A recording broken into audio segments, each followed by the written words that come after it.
Hello and welcome to Conquering Mod Scrap More with Brenda. I'm Brenda, and today we're bringing you Block 1 of the Mystery Sew-Along. Now, if you've cut your templates, you're going to need them for today, and we're going to have a lot of fun with this. And I'm going to show you a few tips on how to put this block together. Now, if you want, you can use the foundation paper piecing pattern. That's fine. I mean, that's totally up to you. You had to pick your scale, so you only need to make one, whatever your scale was, because the size of your scraps dictate how big or what scale you're going to be using. The other thing is the International Stitch Marathon is July 22nd, 2022, and I'm so excited for this event to come. Last time we had the Stitch Marathon, we had 12 hours of fun and giggling, talking to people all over from the UK to Australia. It was wonderful. So if you're looking for a sew date, on that day, the password and the Zoom coordinates are in the show notes below, along with a list of all the hosts. So if you haven't subscribed to these people, you know, check them out. They're there. You know, you might get a few more new people that you can watch. So come on in. We're going to show you right away what the cutting is. Come join me at the cutting table. Okay, we have the templates we cut last time. So we also have the pattern that you can download from the show notes, right? They're in the show notes. So like I say, whatever scale, there's 4 pages. So this and this ended up on the same page, or like 1 page each, because it was such a large block. But both of your templates or your foundation paper piecing, I mean for the 2 and the 2.5, are also listed below. So make sure you grab them, or it's a free pattern. So now I'm going to show you how to do the cutting for this. Now this cutting is so simple. It is like, wow. So the first thing we did is we ironed everything. We took out all the blue and whites that we could, and you know, just the blue and white like light prints and everything that we did. And we thought, okay, what we're going to do is we're going to do this, and it's going to look great. And I ironed a whole whack of stuff, just because I didn't know where I'd end up.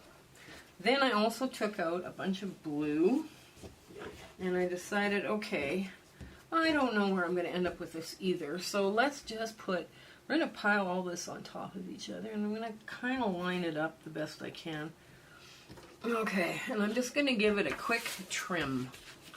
And because I'm working with a 2.0 scale, I'm going to make this cut 3.5 inches, because if you make a 4 patch out of 2-inch squares, it's going to measure 3.5 inches. So here I'm going to get my nice Olaf ruler, and I'm going to cut both of them at the same time. Now, this is too small. I'm going to throw this out. This would go into my string bin because it's wide enough, right? So we're just going to leave it there. Now, this is where I take them and I remove them. Okay, so this one's going to get, the white is going to get this, and the color is going to get this. Now, I have doubled these, right?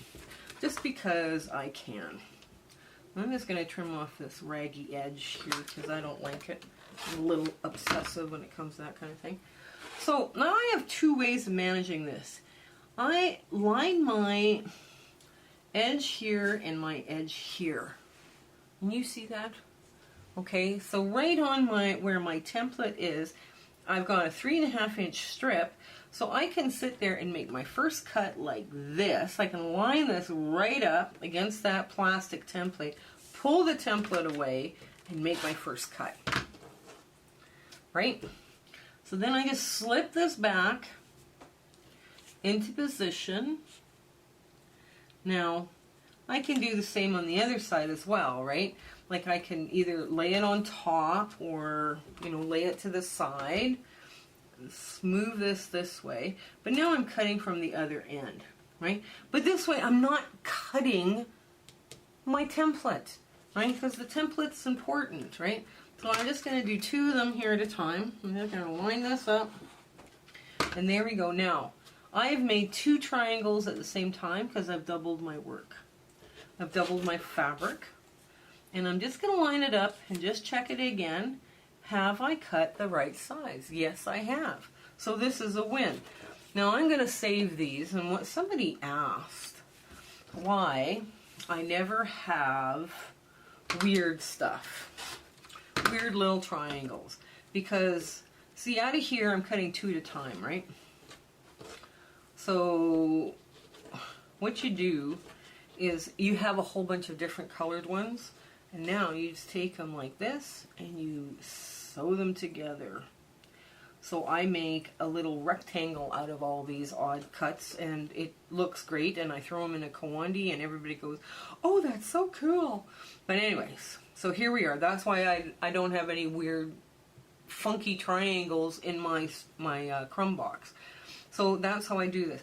Now, as you're cutting these, don't cut too many, right? Like out of one piece of fabric, because you're going to need rectangles. Now, you're going to need rectangles and squares.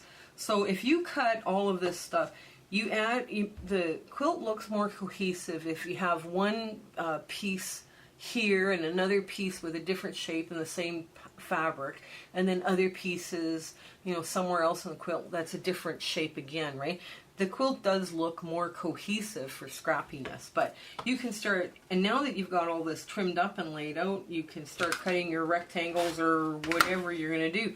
I always cut, if I'm doing this, I'm going to do like from the potato chip block.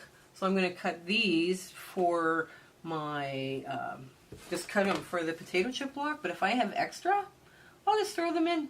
I'll throw them into the quilt first and see where I'm at, and then I'll cut for the potato chip block, and if I can get another potato chip block here, I will, or another one for the rectangle. This can go into the scraps, the string bin, but if this was big enough to make a 1.5 inch strip, I would cut a 1.5 inch by 3.5 inch strip and throw it in with the rest of my 1.5 inch. So basically now I have got a little bit of garbage. I've got, something goes in the string bin with the other white stuff, and I've got some funky little things I can sew together, and I've got a couple of really cute little triangles and a bunch of bricks. So let's go get the white one done. Okay, let's get this over here. Now I have this doubled as well, and I am just going to leave it doubled. Actually it's one long with the fabric piece, right? So what I'm going to do is I'm going to trim off that edge. No, I'm just going to do this. I'm going to trim off that edge. There's selvage edge, or selvage there. I'm just going to trim it off. And that's garbage. So what I'm going to do with this, because I've got them layered, I'm going to make one enough for one and enough for another one. So what I'm going to do, okay, now I'm going to do the same trick again where I just line up my ruler, make sure everything is in the right spot. Okay, and I pull it back. And I don't want to cut overhand. Okay, just like this. Make sure that ruler doesn't move. And I didn't cut through. Okay, well that's fine. We'll just cut it here like so. Now that important little tip is not here, right? So you have to kind of line this back up and put your template back on, and you want to make sure you have that tip right there, because that's going to help you line it up. So let me cut another one, because I've got it all ready to go. So I'm going to line this up, okay, and it's just like that. Okay. Can you see? I'm hoping you can see this. This is not a safe cutting position to be in, people. Don't do this at home. Okay, so now I want to line this back up on here. Make sure I get that important little tip.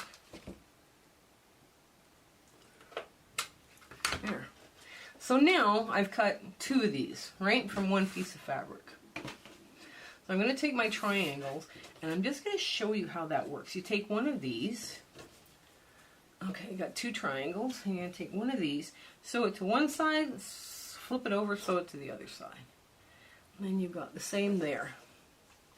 Now, when I did my cutting for mine, I cut 100 of these, and I cut 100 of these and 100 of these.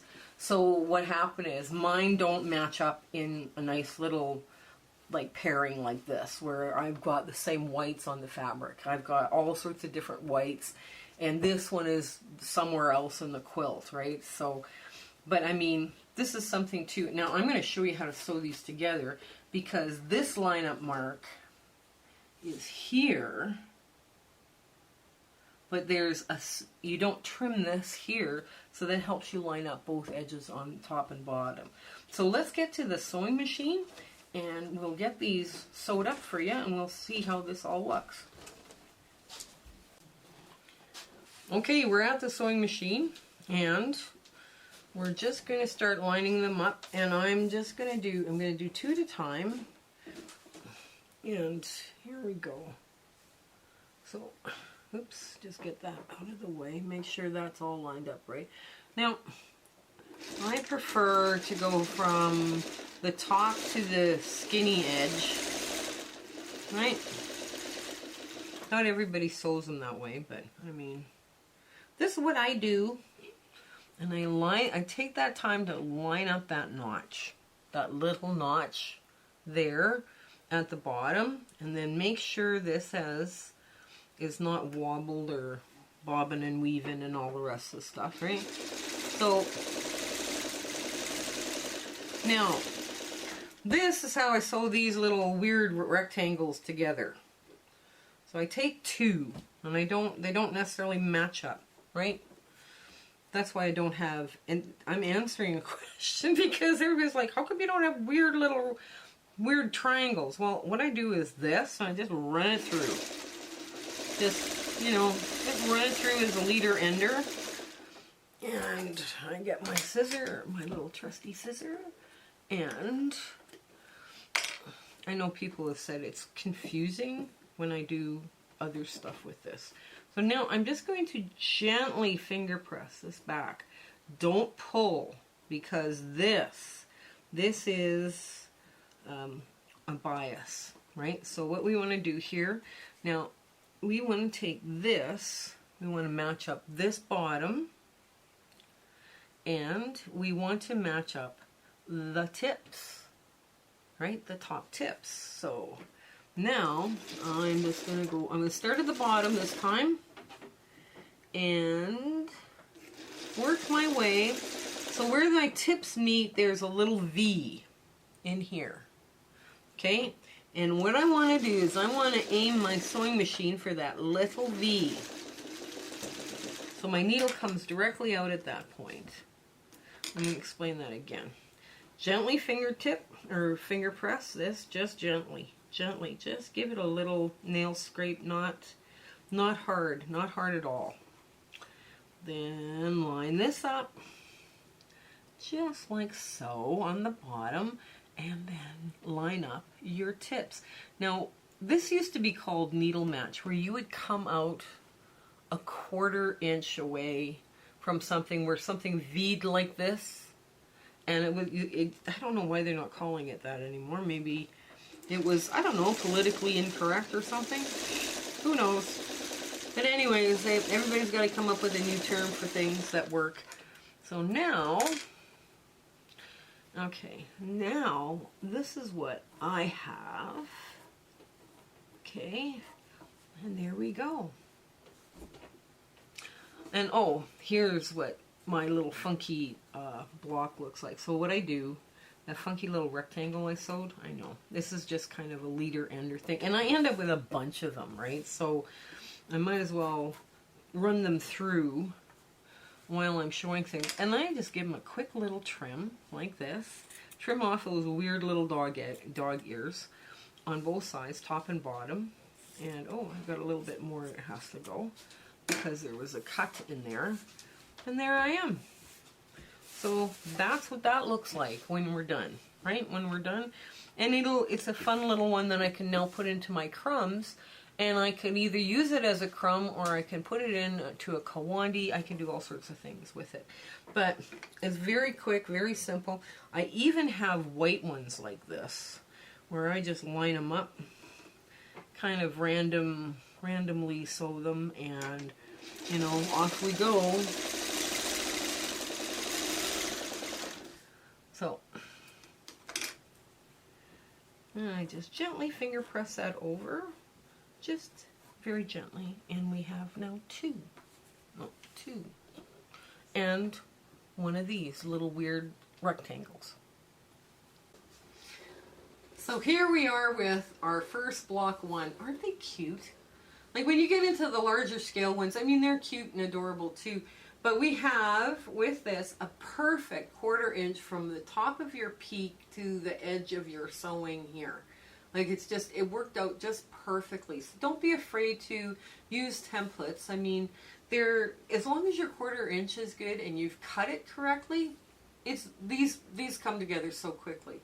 So the other thing, July 22nd, 2022, International Stitch Marathon. I would love to see you there. I would love to meet you. It's so nice that we have so many people commenting on our videos every week. I would love to meet some of you. That would be great.